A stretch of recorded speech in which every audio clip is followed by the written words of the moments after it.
spiders, and welcome to Today Magic! So, on today's video we are going to be talking about some things that are better to avoid in a jumping spider care, or rather that are quite important to avoid, basically to not put your spider in any sort of danger. So without further ado, let's get right into this.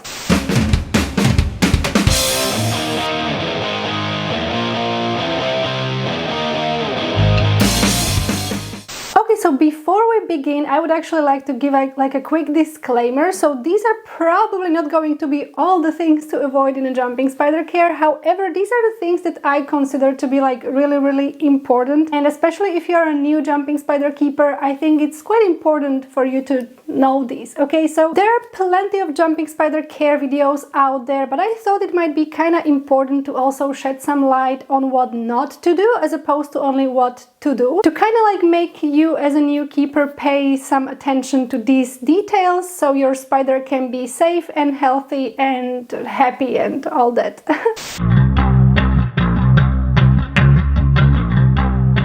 So let's begin with the very first thing that can actually quite commonly happen if you do not do a proper research. So you should never really place a water dish filled with water into your jumping spider's enclosure. So normally when people are setting up enclosures and whatnot, it's kind of typical thought to provide a water dish for an animal, right? Because we normally provide water dishes for all sorts of animals. It's kind of normal thing to do. However, jumping spiders are a little bit different in this regard, and putting a water dish filled with water in the enclosure can actually be quite dangerous for the spider. Why? Because jumping spiders can actually quite literally drown in that water. So jumping spiders normally drink little droplets of water, which means that the best way to provide them with the hydration that they need is by misting the enclosure only on one side. Okay, do not mist the entire enclosure. That's not good for the spider either. Just mist one side of the enclosure with some sort of a fine spray, and when the spider is thirsty, they simply go, and you can even watch them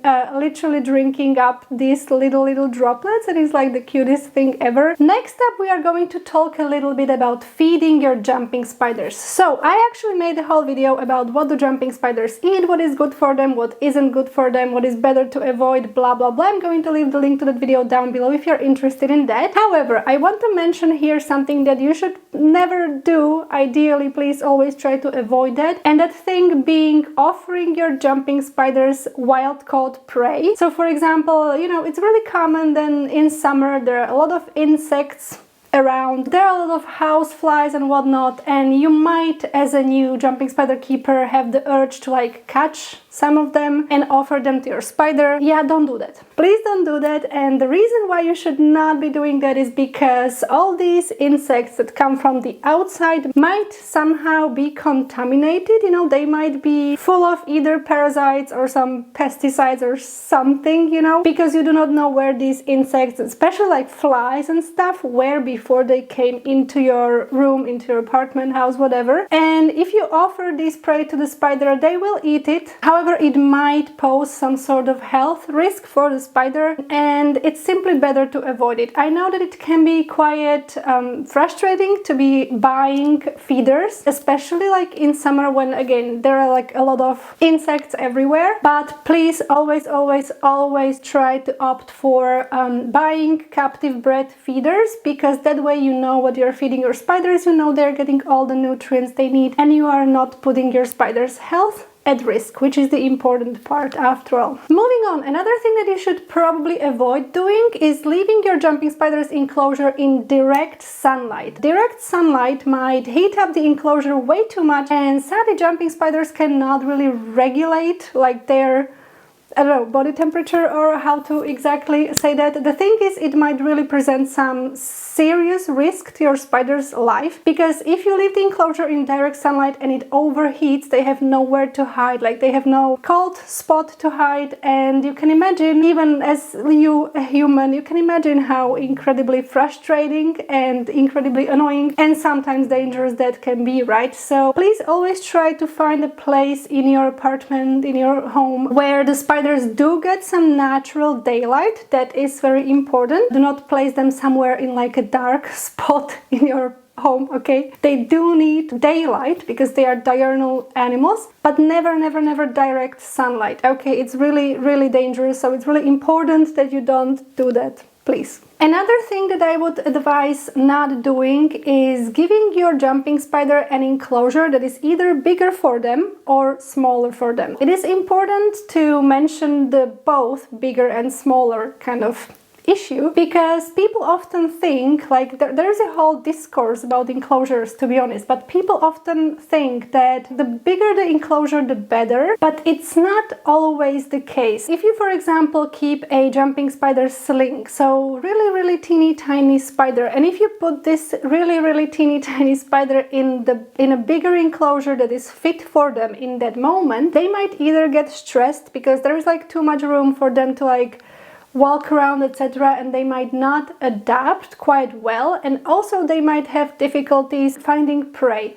So like leaving the prey in that enclosure might really be tricky for the spider, and also the spider might be like a little bit reluctant to explore the enclosure. If the enclosure is too big, they might, for example, make a hammock or something and just stay around there. If you adopt the jumping spider sling, you have to be ready for several rehousings throughout their life. It's simply what you will have to do. You have to start with smaller enclosures, and then as the spider grows, you basically go rehousing them into bigger and bigger enclosures. Now, when you have an adult jumping spider, this is like this another kind of like side of the issue, if you will. Some people keep adult jumping spiders in enclosures that are smaller than they should be. I'm thinking I might do a video simply speaking about the enclosures, because I feel like it's just too much to fit in this one. But yeah, adult jumping spider will need more space, especially vertically, because after all, jumping spiders are like explorers, they are very active, as opposed to, for example, tarantulas, because also there are a lot of people who criticize really heavily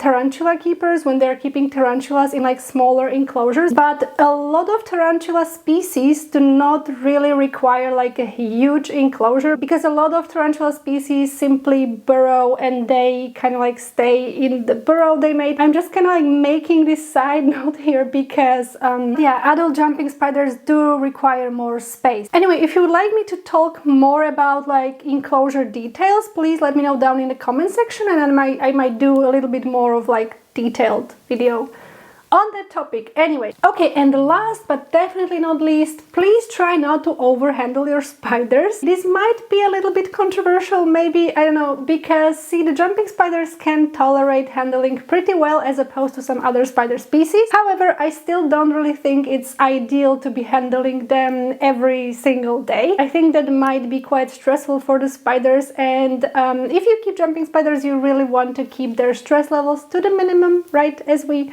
said in some video, I think, where I was talking about bonding with jumping spider. But yeah, I personally don't think that, for example, daily handling is something that you should be doing. Now, take this with like a pinch of salt or something. This is my personal opinion, and obviously I'm not one to be telling you like what to do and what not to do. I can simply advise you to do something or not to do something. But yeah, this is something that can be stressful for the spider. Now, this might not be as like immediate danger as, for example, the water dish or the wild caught prey, as I was telling you about. This might be something a little bit more subtle. However, I still think it's very important to consider that jumping spiders, even though they are, as I said, quite tolerant to handling, they are still spiders, they are still kinda wild animals. You should still respect their privacy, their rest, you know, their also their mood and stuff like that, their pre-molt, post-molt, all the jazz. Just be considerate with your spiders, and of course I'm going to end my video with saying please always try to respect your spiders, okay? Do not force them to do stuff, do not force them to walk on your hand when they do not want to. You're the one responsible for them, you're the one responsible for their well-being, for their health. Yeah, anyway, so that was really important for me to say and like mention, because obviously I cannot end the video without saying that, right? Well, with that being said, thank you so much for being here. here and for watching this video. I hope this was helpful. If you have any questions whatsoever, please leave them down below in the comment section. You can also contact me over on Instagram. It's saltysaid@magic with K. In the end, I post daily jumping spiders there, and I really try to get back to your DMs. I must admit I might sometimes be a little bit slow in responding DMs as such, so if you have like a question that you want more quick answer to, like regarding spiders and such, I would probably suggest commenting under this video or under videos where you have your question, because I normally get to these comments a little bit quicker. So anyways, yeah, with that being said, please like the video if you liked it and subscribe if you are not already. I would love having you here on this spider shenanigans journey. And yeah, stay punk, stay kind, and I'm going to be seeing you next time. Bye, jumping spiders!